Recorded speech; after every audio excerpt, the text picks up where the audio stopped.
put it. They just drove up like this, slowed down a little, and either we put them in the ground or they think twice before coming up there. Welcome to Boys in the Hood TV. Today we tapping in to East LA, taking a look at a deadly war between Garrity Loma 13 versus Barrio Maravilla. Garrity Loma 13, often just Garrity Loma or GL for short, is another of East LA's oldest barrios.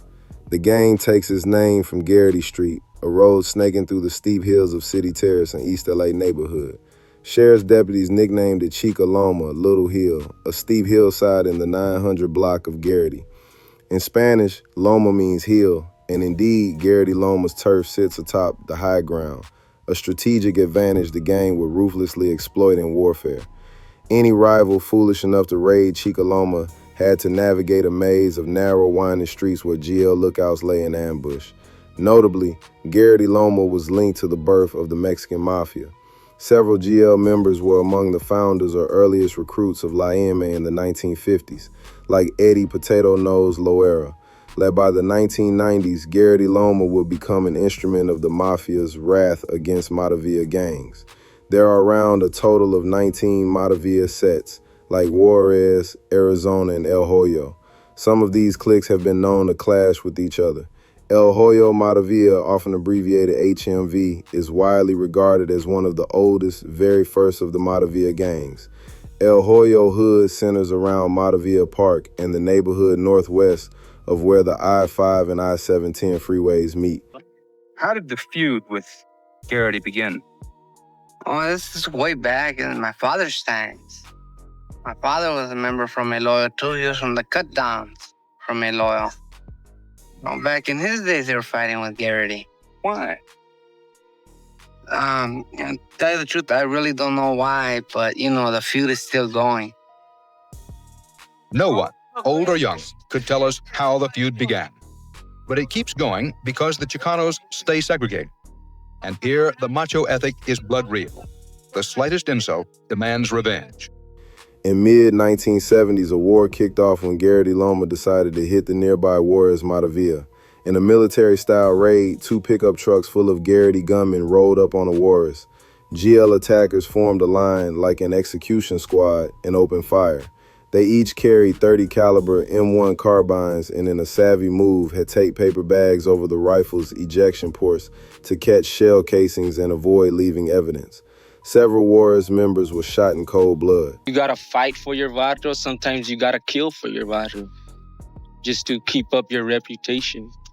Barrio means neighborhood, and it is for this, the reputation of the neighborhood, that they are ready to kill and willing to die.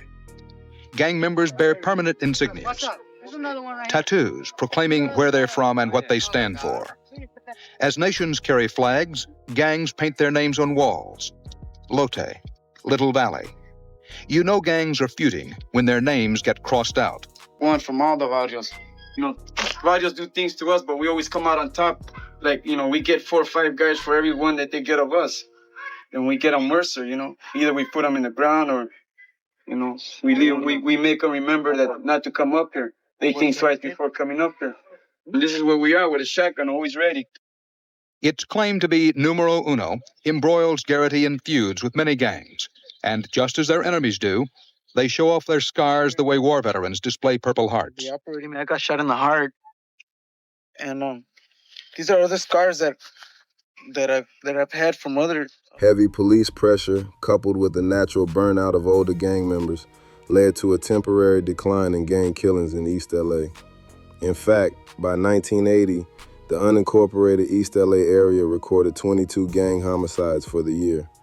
Garrity Loma, for instance, was severely weakened in the early 80s, its membership gutted by drug overdoses, internal violence, and prison sentences. Maravilla also saw many of its older members locked up who became Mexican Mafia members like Sandoval, aka Chado, and Chico Ruiz. During this relative calm, some East LA neighborhoods experienced peace they hadn't seen in years.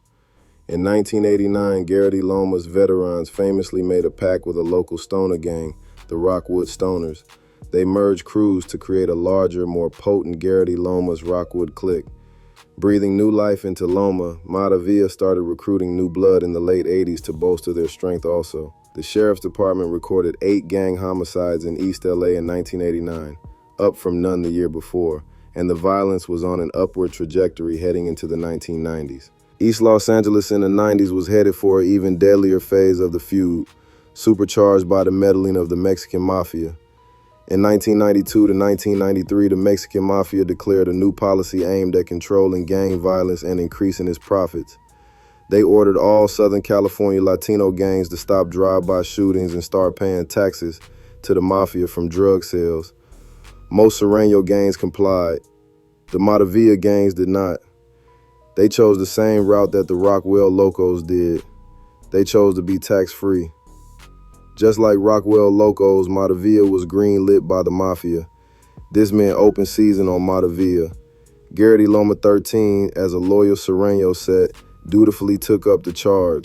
Well, it's kind of funny when I got into the neighborhood, they told me, said, damn, you got in at a bad time, you know? And it pretty much, it was true because I got in during the green light. And the green light was, you know, fucking on site with us. All neighborhoods that didn't even know who we were or know what we were about came down and tried to eliminate us. And so it was kind of like a bad time, and it was like, you know, it was on site, you know, it was just straight gangbanging. It's one thing to have to worry about the barrios that are around you, but it's another thing when you have to worry about like everybody, you know? You ain't got no allies, you know, you're just on your own, you know? On May 31st, 1994, a deadly drive-by shooting took place on Olympic Boulevard and Ferris Avenue in Ford Maravilla territory. 4 gang members in a red Toyota opened fire on 2 youths walking back from a burger stand.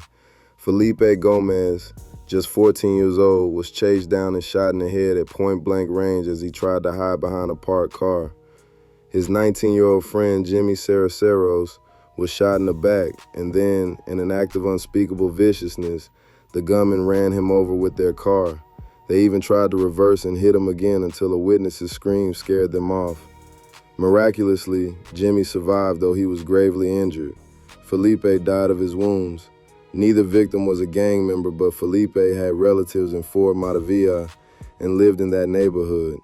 It's widely suspected the perpetrators were from a Serrano gang allied with the Mexican Mafia. The Green Light War wasn't confined to the streets. It spilled behind bars as well. We had our own module, and they'll say, oh, you guys want to protect the custody or something. They'll be like, you try to go up against 1,000 gangs and see what happens to you, you know? Yeah, so it's like, miss me with that bullshit, you know? We're going to fight for what we believe in, and you're going to follow orders. Many Garrity Loma members were swept up in a 1995 federal RICO case against the Mexican Mafia and its associates. The indictments included the street taxes that the Mexican Mafia enforced. Finally, by the mid-2000s, Maravilla were taken off the green light. Day when you guys found out the light was lifted, or was it just over time, it just slowly faded? It was mostly over time faded, you know? They let the homies back onto the main line and shit, and after that, it was just like, you know, you guys are welcome right here, and that was it, you know, green lights off. August 18, 2007, members of Loma 13, Artie Romero, Gallo Ramirez, and Bobby Encinas, they were driving near Burger King near the corner of Ramona Boulevard and Eastern Avenue. They spotted 3 members of Maravilla, Leo Riera, Shady Martinez, and Jeremy Salazar. Romero pulled up near the corner and stopped the car. Ramirez got out of the car and opened fire. Ramirez fired 5 to 6 shots at the men. The 3 men ran, but Leo Riera was hit with a bullet to the face, shattering his teeth. Artie Romero would testify against Ramirez and identify him as the shooter. Ramirez would be convicted of 3 counts of attempted willful, deliberate, and premeditated murder. He was sentenced to 3 consecutive life terms for the attempted murders and 3 consecutive 25-year to life terms for the firearm enhancement. On November 3rd, 2012, Fernando Tank Delgado, a Mariana Maravilla gang member, opened fire on a family in East Los Angeles, attempting to kill 4 people, a couple, the woman's son, and his friend, after they caught him snooping around their home. All 4 victims were wounded but survived. Delgado was charged with 4 counts of premeditated attempted murder with gang and firearm enhancements. On May 25, 2013, violence struck a family gathering in East LA. Freddie Rojas, a reputed Oyo Maravilla member, crashed his cousin's baptism party along with fellow gang members. After drinking heavily, Rojas started an argument and brazenly had the DJ shout out El Barrio Maravilla over the sound system. When family members tried to make him leave, Freddie erupted, declaring the house was part of his neighborhood and scuffling with his own relatives. In the brawl, Freddie signaled his crew and Amir Rigoberto Acosta, one of his Oreo comrades, smashed a bottle over a man's head and then pulled a gun. Acosta shot Freddie's unarmed cousin, 21-year-old Antonio Rojas, killing him in front of the horrified family. Freddie Rojas was eventually convicted of voluntary manslaughter, and Amir Acosta was convicted of second-degree murder for Antonio's death. As we wrap up this video, I just want to thank everybody who has subscribed and tapped into the channel.